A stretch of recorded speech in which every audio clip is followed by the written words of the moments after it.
Welcome to the next edition of Chez, Lanoix in these times of COVID-19. So I mentioned during one of my prior episodes about this is really about sharing love in any way that you can imagine. I'm asking you in the same way that we improvise and create whatever it is that we're offering. We're really, the way to think about it is that we're offering love. And I may have mentioned that when you give love, I was a Buddhist for 2 years, right? It's karma. When you give, you're not giving to the person, you're giving to the universe, and the universe, it's a law. It has to give back. So with all the love that I give, I got some love back. My lovely wife, Alexandra Jaramillo, gave me as a gift this beautiful apron that says Chef Chez Lanoix. Disclaimer, I am not a chef, but I sure have fun. And I'm imploring you to do the same in these times of COVID.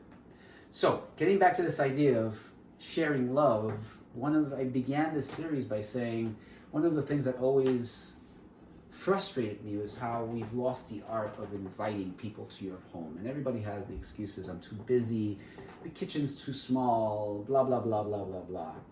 I say bullshit. It's about sharing.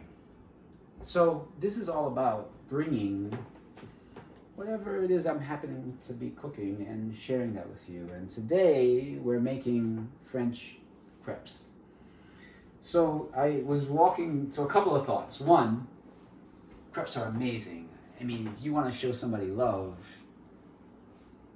serving a crêpe is like completely over the top and not very difficult to make. But it made me think of my children because they loved crêpes and I used to make it all the time for them.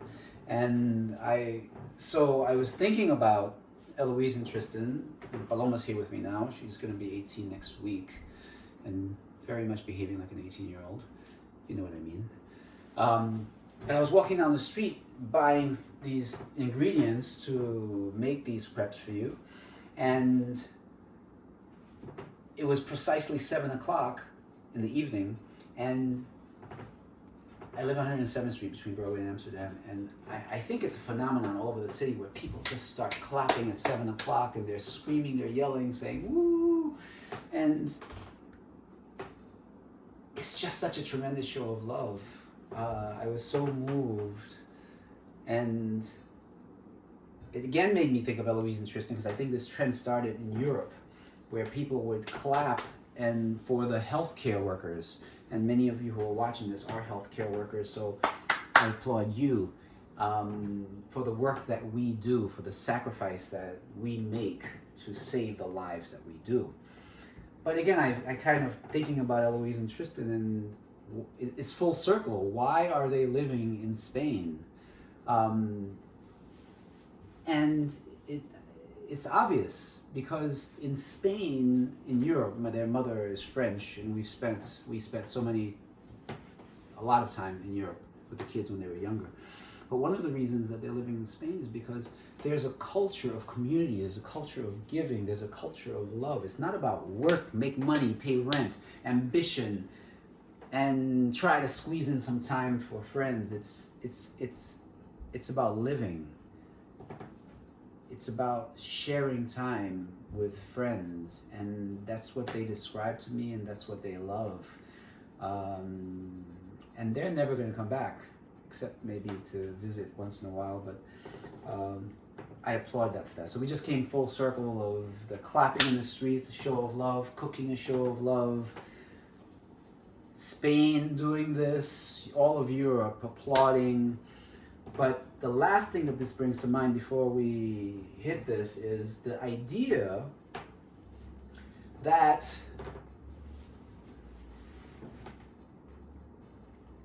why all of a sudden this show of love? I mean, I think it's amazing, but in these times of crisis, we tend to come together, we become different. In the same way that, you're on your deathbed and all of a sudden you have this enlightened moment of, wow, my life I should have lived it differently. So what I'm imploring you to do is grasp this moment that we're doing things differently now. We're clapping for people in the streets. We're feeling the need because all of a sudden we're scared. We may die. Our friends may die. Embrace these changes because that's what this is all about. Don't forget this moment. Don't lose it. And that's what this cooking class is about. It's about reminding you, if you make a little preparation now, when this ends, and it will end, but it will never go back to the same. We will not go back to being the same way. That I can assure you. You don't have to be a mind reader or a magician to know that. It's never going to be the same. But you will never be the same. But imagine when we're no longer in self-quarantine, you invite friends and you make a meal for them. That's a show of love. And that's what we're going to do. So anyway, let's hit this. We're going to make French crepes a la Lanoix. I always stress, have everything ready in front of you, so that way you don't have to go fishing. So I have my egg, I have a cup of white flour, I have a cup of delicious almond milk that is homemade. Avoid buying things if you can make them because it's so simple, it's so much cheaper. It's buried in one of my videos, and I'm going to make a separate video one of these days just showing this, because that way it's like a 10-15 minute deal and you can go back to it. Right now you have to like dig through an hour and a half of me talking mumbo jumbo, which is my favorite pastime, by the way, if you haven't noticed.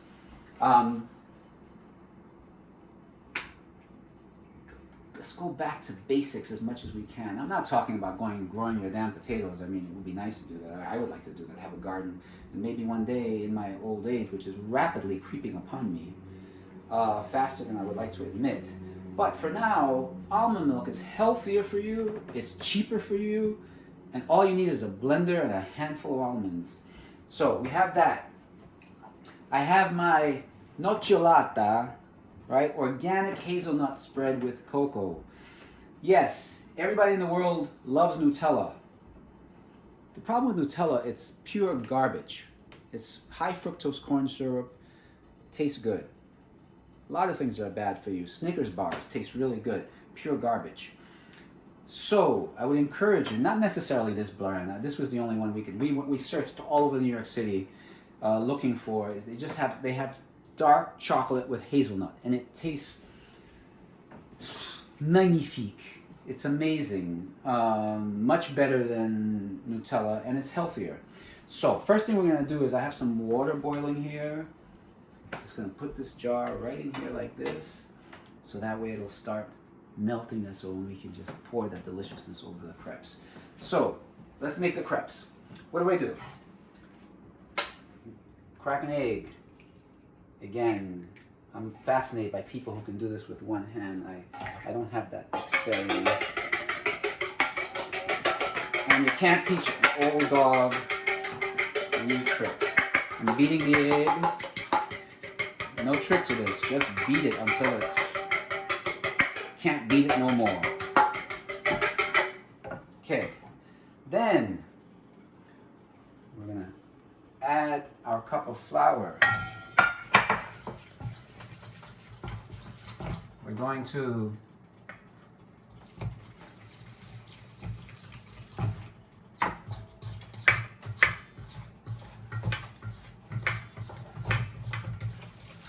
and you might need to add a little bit more.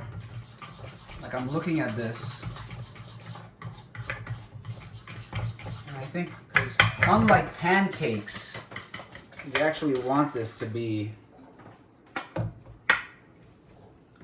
a little watery. Next,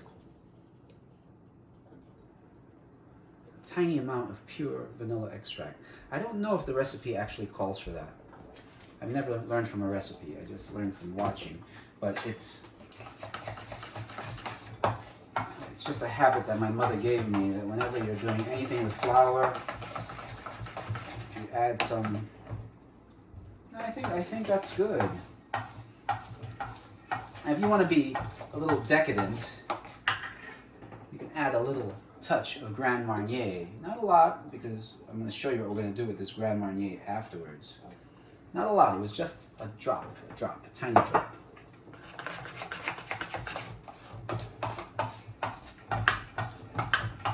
Okay. I have my butter.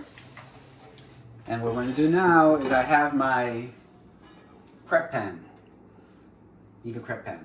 You actually don't, but you need something with a low lip, because otherwise it's going to get all caught up. I mean, unless if you have tremendous, like mad, crazy kitchen skills, you're going to get yourself into trouble.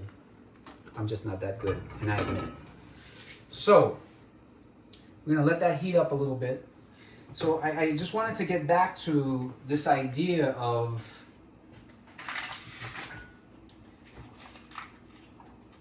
it all boils down to consciousness, you know? So we're talking about how the gifts, right? The consciousness is a gift, and most of us, we go through life completely blind to what's real, to what's important, until we have a really tragic moment, right? Trauma tends to wake you the fuck up. Oh, sorry. All right, so when you realize, oh my God, I'm on death's bed, or a loved one, or a divorce, believe me, I've been through that one. And all of a sudden, it's like a wake-up call.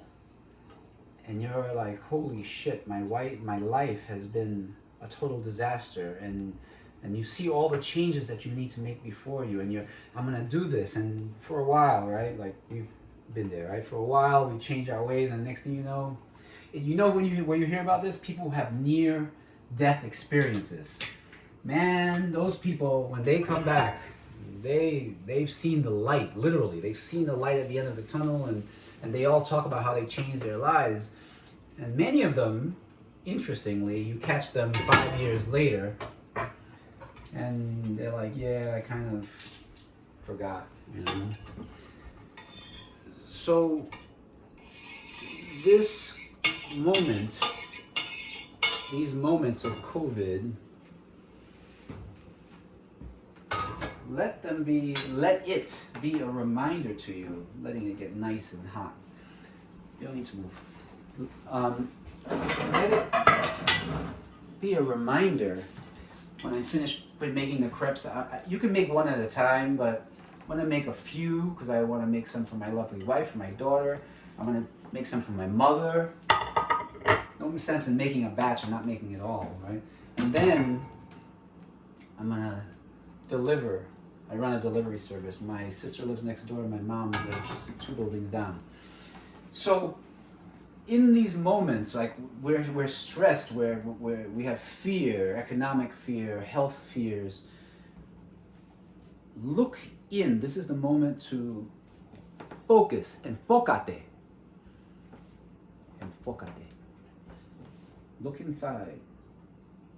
Find that abyss inside you that you've been avoiding all your life, and make peace with it, because it's really your friend. You thought it's your friend, trust me. So, consciousness. This is what it's all about. And so, I thought of a shaman, the only shaman that I've ever worked with in my life, Don Diego, who is one of the most amazing human beings, and I can really say he saved my life. If you think I'm a disaster now, you should have seen me before I met him. Okay, ready? So, the trick to a crepe is you want to, we're going to need to water this down a little bit. You know what? I'm just going to leave this one. This is going to be a pancake. So, trial and error, right? I'm having a good time, are you? Doesn't have to be perfect. Focus on that.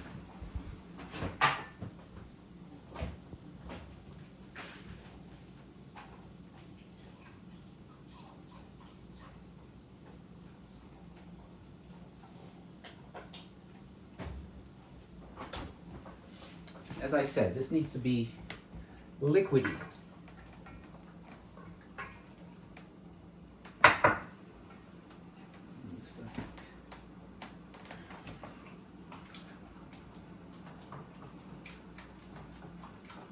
Now we're not going to throw that thing away. That's delicious.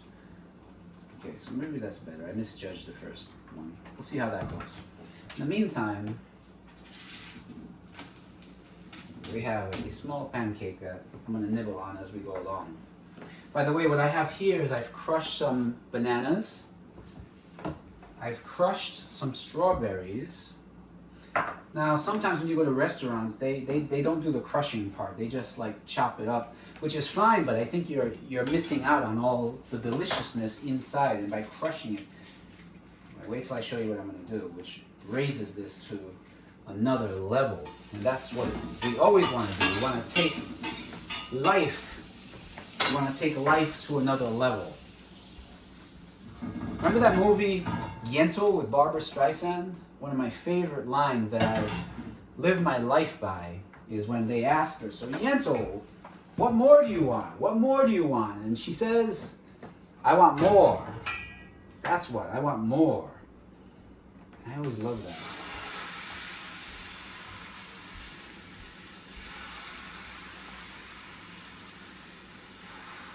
Okay, so I'll have to admit, this is not coming out as lovely as it usually does, but it tastes, trust me on this, it tastes delicious. I'm going to lower the fire down. The butter got a little too browned, but it's going to be good. What is this like? Oh my God. That little thing there is, wait till we put the toppings on it, the melted chocolate. So, I was in the jungle in Pucallpa, Peru. And we're sitting around, we're in this jungle where all these jungle noises and, I mean, like, deep stuff. I'll get into that some other time with you at a personal level if you want to hear about it. But Don Diego told us a story about consciousness. And he said something to the effect of,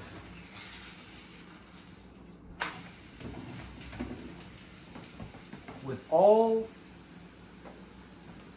the possibilities of reincarnation, I mean, think about it. You could be a cockroach right now in New York City. Actually, being a cockroach in New York City is not such a bad thing. But imagine you could be a cockroach or whatever you think is bad. That could be you. Okay, so this doesn't look amazing, but I can tell you it's delicious. The butter got a little too brown, so I had to lower the fire down. So with all the possible reincarnations, to be born human is a truly amazing gift. With all the possible reincarnations you could have had, and that you've had, to be born human and to be aware that you have a consciousness is an even greater gift. Just look around you, look at yourself, right? You may be one of them. So many people who aren't aware that they have a consciousness. They're just living day to day. They're pigs rolling around in shit. And now I'm not criticizing that pig because that pig is having he's having a good old time. But do you want to be a pig rolling in shit? No, you want to have awareness of what's around you, or what this is about, right? So that's a gift. I mean, with all the possible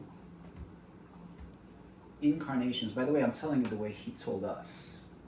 He said it better, of course, but I'm, fudging it. With all the possible incarnations, to be born human, and we're just going to lay that on the side like that. piece of butter.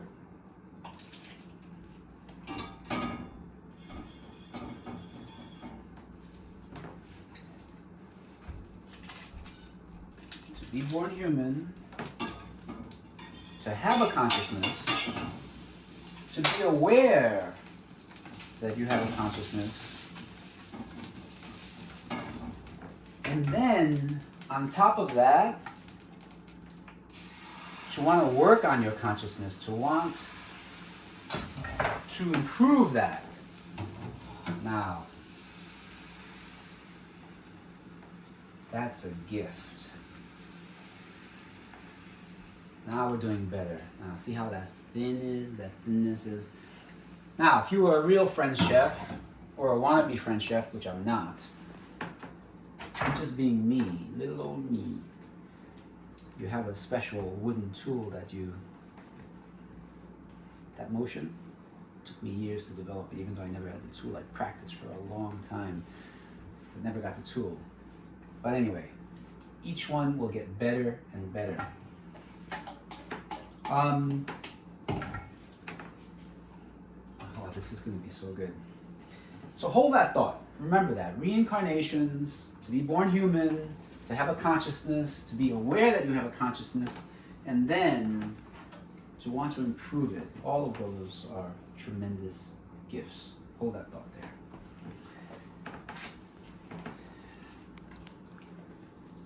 I mean, you know, one of the amazing things about working in the emergency department, and everybody who's in the emergency department in any capacity is aware of this, is we get to see death, we get to witness suffering all the time, especially now in these moments of COVID. There's so many people coming in so sick, so many people dying, untimely deaths. It forces us, at least me, to realize what a gift life is, and that it should not be squandered. And the fact that 1 minute you're here, like happy, and all the nonsense that you think are, all the fights that you think are important to fight, and then next thing you know you have a stroke, or you find out you have a tumor, or you get hit by a car. You know, you never know when death is coming. So one of the PAs and I was telling this story, and he corrected me. This is based on it's called Appointment in Samarra. Employment in Samarra. I heard this, 15 years ago, so I tried to fudge it, and he's Egyptian, so he corrected me, like, real quick. George Saddam is his name. Not Saddam, as in Saddam Hussein, he says, but Saddam. So I was telling the story about, again, we're talking about living your life fully, because you never know when death is going to come. There's a story, right? There's a story about this guy, and he comes to he lives in New York, and he's going shopping, right? And has a lot of money, and he's in I think he's in the Giorgio Armani store or something like that, and he's being fitted for a suit. And as he's being fitted for a suit, he notices from the mirror behind him death coming behind him, and takes him by the arm and looks at him, and he freaks out, and death just kind of walks away, but he knows it's death, right?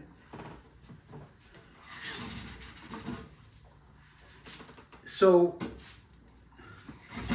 this one is, look at that. That is goodness. So he completely freaks out, tells the tailor, listen, I can't do this right now. He jumps into his Porsche and he drives across country into San Francisco, saying, okay, death won't find me here. And he's sitting in a cafe, sipping his mocha chip hazelnut latte, and death comes and sits next to him, and he completely freaks out and says, it was so strange. I was so confused. Happened to be in New York visiting someone, and I saw you, and because I had an appointment to meet you here, to take you, and I was so surprised to see you in New York. So the point is, you never know what's going to happen.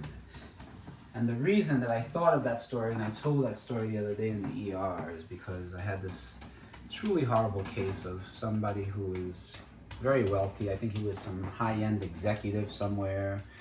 And to avoid COVID, right? Because he has money, he has some home somewhere in the countryside where it's like a mansion, a fortified mansion, and excuse me. Now that is a crepe. I'm gonna put that here, and let's go for the next one. The beauty about crepes is they don't look the same, you know? But they're all delicious. Okay, we're gonna do this one. You notice, okay, you know, you can try to make perfectly round ones, but I don't think that's necessary. What's important is the wrist. Ah, look at that. It's that motion, that circular motion, just letting it. To be honest with you, this is probably a little thicker than usual, and my daughter, who's half French, my 18-year-old, will be very quick to say, "Great pancakes, Dad." Anyway, she's 18.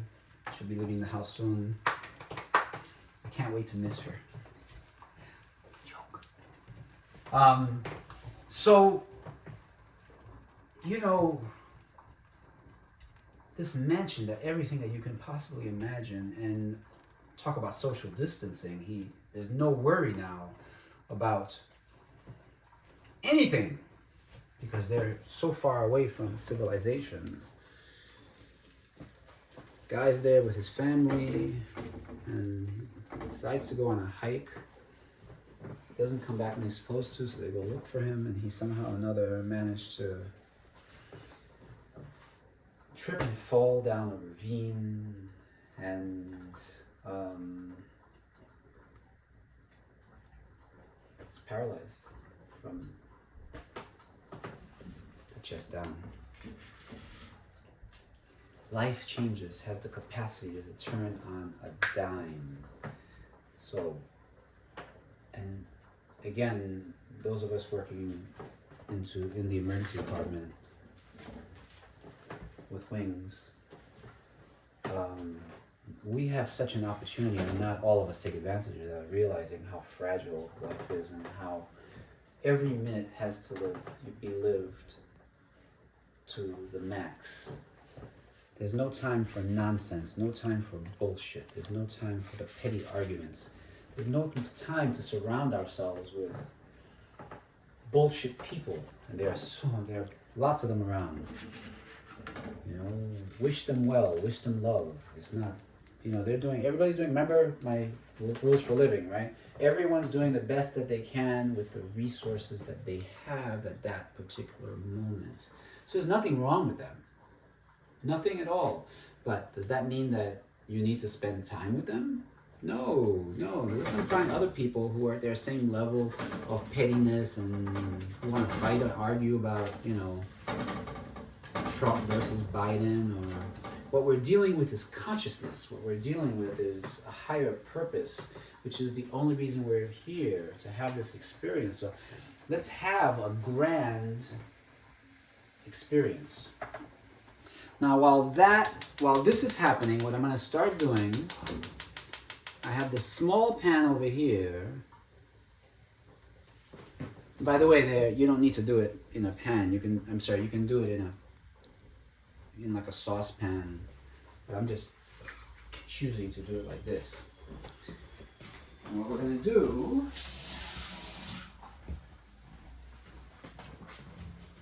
is we're going to put some of this, because traditionally what's done is you put this right directly into the crepe.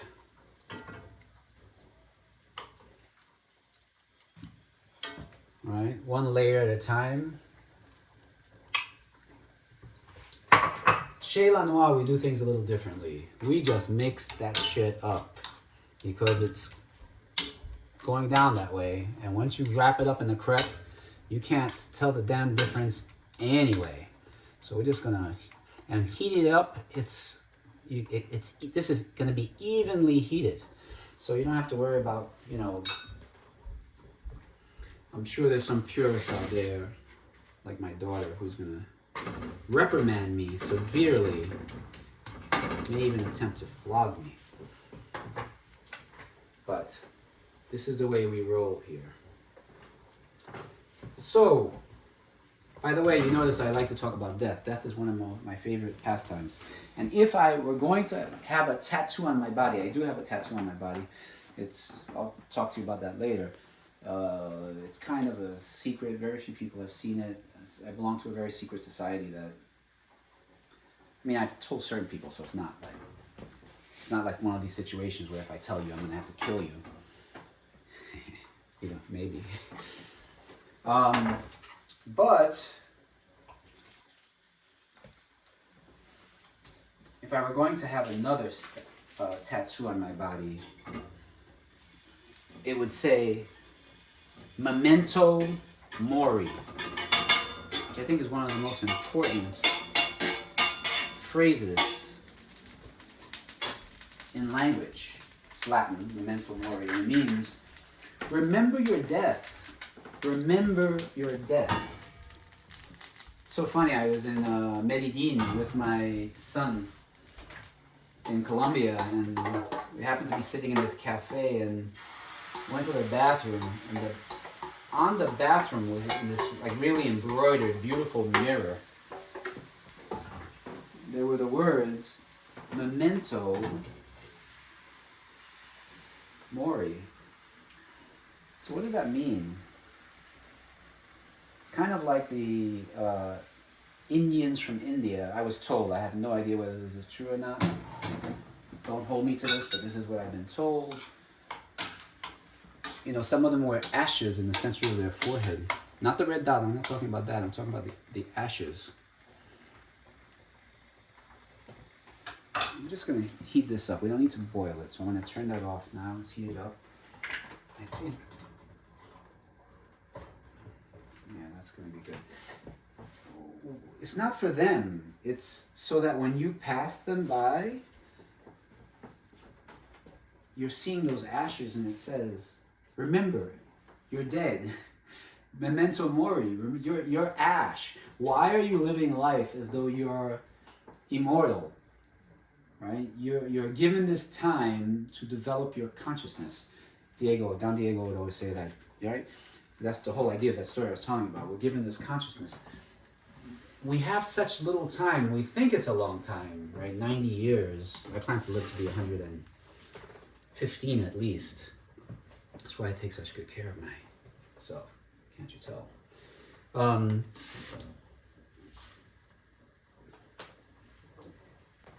This helps a lot. The fountain of youth. So, what they're trying to do is to remind you that life is precious. I said this at one point, you know, I'm going to be 59 years old soon, and I don't know where this time went. My son's like 6'3", and he's going to be 24, and I'm like, I remember when he was like, I used to hold him in the palm of my hand. Where did that time go? It's all an illusion. That's the whole of the story. But the point is that you're going to be 90 any minute now. Any minute you're going to be 90 years old. And you're going to say, where did this time go by? So don't take life for granted. Live it fully. As though you were going to die tomorrow, because you will. Tomorrow is a very vague term. It could be 24 hours, it could be another 50 years. But if you live life, oh, spoon. So,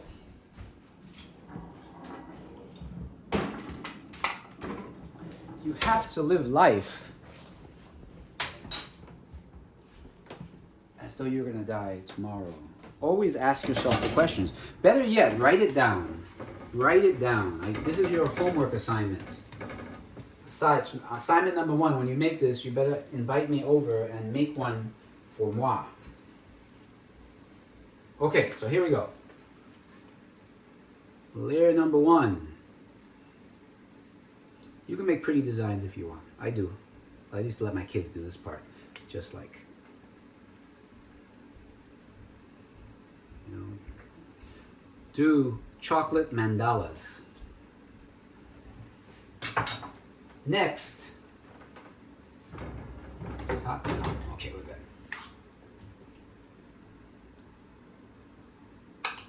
A layer of that.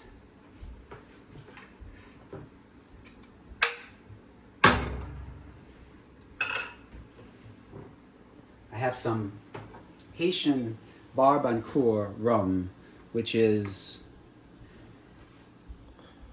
this is like the premium kind. I like rum, but this stuff is like fire water. I don't know how people drink it. But if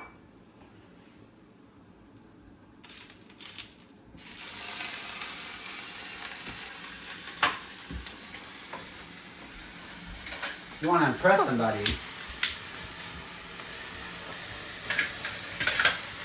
and then imagine you're trying to seduce somebody and you bring that to the table like that and you say, yeah, baby. You know what I'm talking about, right? And then, that was all show. What I would do actually is to do that. And then do the flambe on top of that.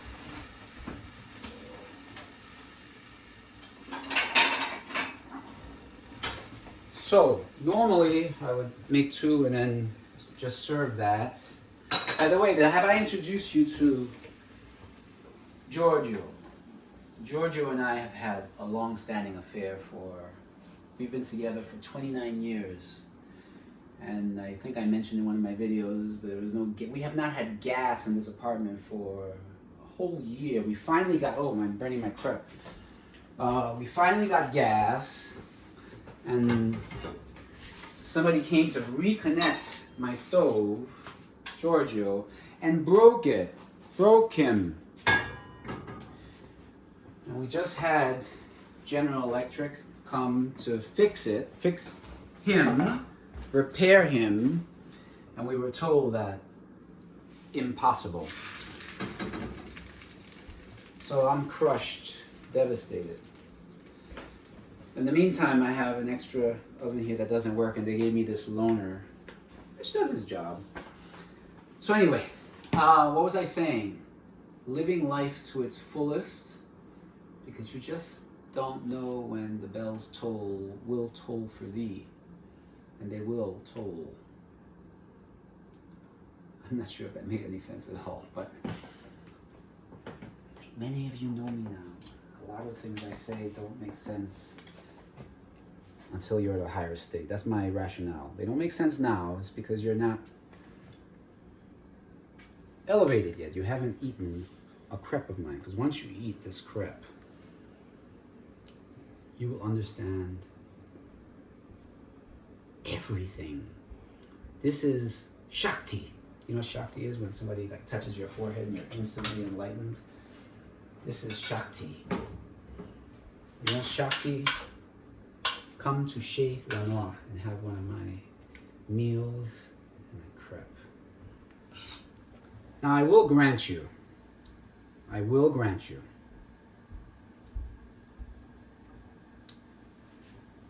in terms of presentation, like if you were like the separate bananas and the separate strawberries, yeah, they're maybe a little bit more impressive than this, but you know, as I said, you do that. Now, you don't have to limit yourself to this, right? Let me turn off this light so we can like appreciate this. Ooh.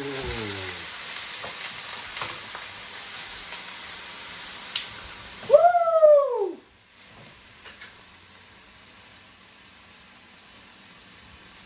COVID crepes. COVID crepes.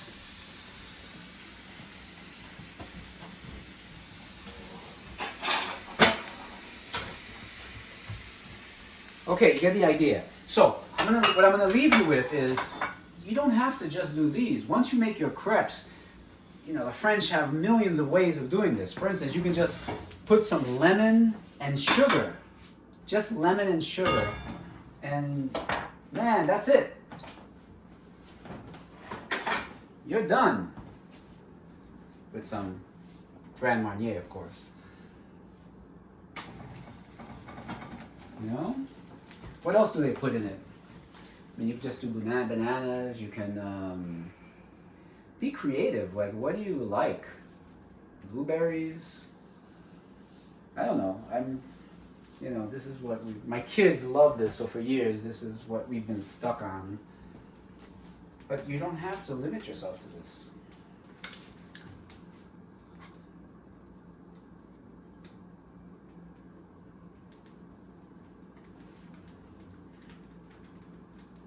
Be creative.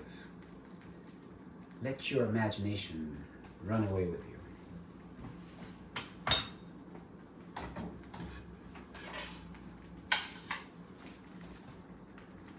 think I'm gonna get my mother drunk. I'm gonna give her an extra dose of flambé. My mother is 91 and is one of the most amazing human beings that I've had the good fortune to meet.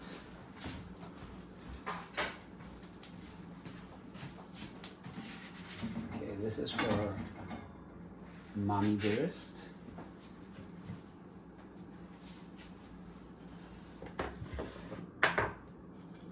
And this is that first one that I made. By the way, the first of everything, I call it the chef's cut. You don't serve that one, you keep that one for yourself because it is so good. It doesn't look that, but it is so good. You can always, if it's really that bad, just chalk it all up to experience.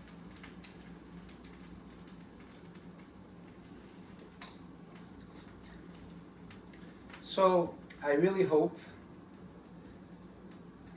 that you've been inspired to make crepes, make love, develop your consciousness, so that when you come out of this thing, you will be so much the better for it.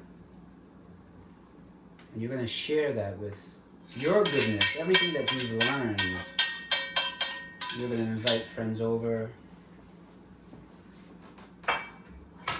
and share that. It's all about sharing, and it's passing it forward so that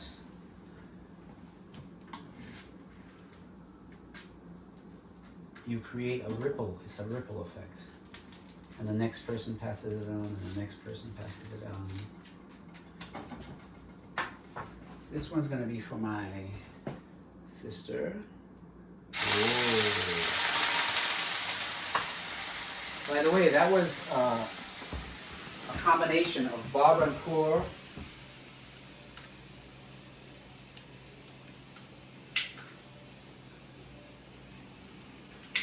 oh, I didn't put enough. Wait. Oh. That was a combination of the Barbancourt rum and then some Grand Marnier. Sometimes I'll also put in the Joshua Brook. I'll just mix it all up, but it's all good, my friends. So,